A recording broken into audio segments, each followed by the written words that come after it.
take a look at these beautiful, beautiful steaks, courtesy of the Viking store in Nashville, in Franklin, Tennessee.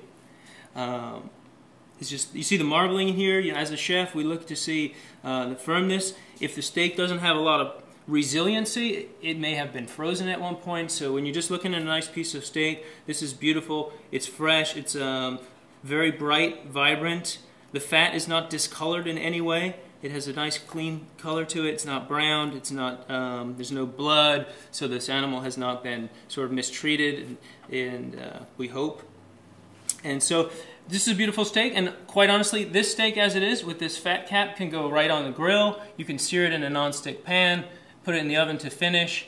One thing that I like to talk about with my chefs, my cooks, and just friends and family is you need to make sure you do a good job salt and pepper in your steak. It may seem like a small thing, but just the salt brings out so much flavor that it's a night and day difference between if you salt a steak well and if you don't salt a steak well. But today is really more about knife skills.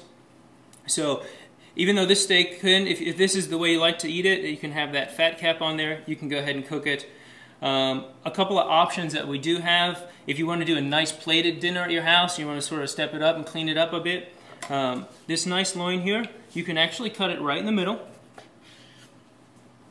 And then there is a little bit of sinew in here, and normally we just eat around that and don't think much of it. But what I'm going to do is just go ahead and remove it. So you don't want to cut into the eye very much. So you want to, again, I'm always talking about sort of where the tip of the knife is, and where the tip of the knife is where the rest of your knife is going. So very gently follow along that sinew and the fat.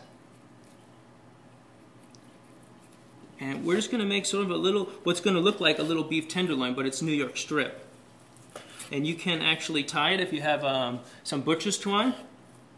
You can actually tie it up nice and tight like that. And so that is an option. And you can, I'll show you in 1 second once I take this off. Another fun thing to do here.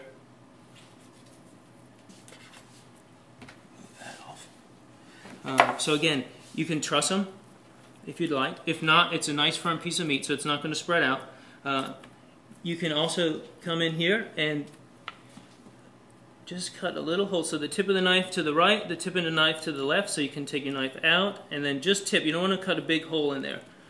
And you've created a pocket, so, you know, a little blue cheese in there, wrap it in some bacon, salt and pepper on the grill. That's pretty heavenly. So that is a nice option. Another option is, this is a pretty big steak, so if you're getting it from the butcher, most certainly you could slice it in half if you wanted to do sort of a surf and turf type of thing on the plate. The scimitar is a great knife actually for any butcher work. So you can just actually just make your mark where you want to cut it very gently. See, I'm always keeping my fingers tucked. Very, very important. Keep your fingers tucked, thumb behind. And again, let your knife do the work. Just very gently let it pull apart. Okay. So you have two thinner steaks. That works. If you want to pound them out a little bit, put a piece of plastic wrap on there, pound them out. You can actually do a little roulade. Quite honestly, this is such a nice piece of meat. I wouldn't recommend it, but with a sort of a tougher cut of meat, like a shoulder cut, you can pound it out and then slow cook it, braise it, stuff it with some spinach, feta, onion, whatever makes you happy. So, but there you have it. Okay, that's the New York strip. One other option would be just to trim some of this fat down. It does add flavor when it cooks. If you do it on the grill, you have to be careful because all that fat will have a flare up, and you don't want your steak starting to taste sort of more like charcoal than steak. So right here is fine. You're good to go. Or if that sinew bothers you, then you can just trim it off.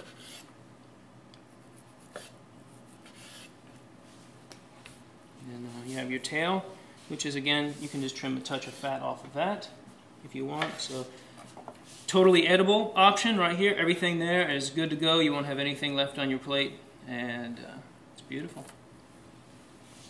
Enjoy your New York strip.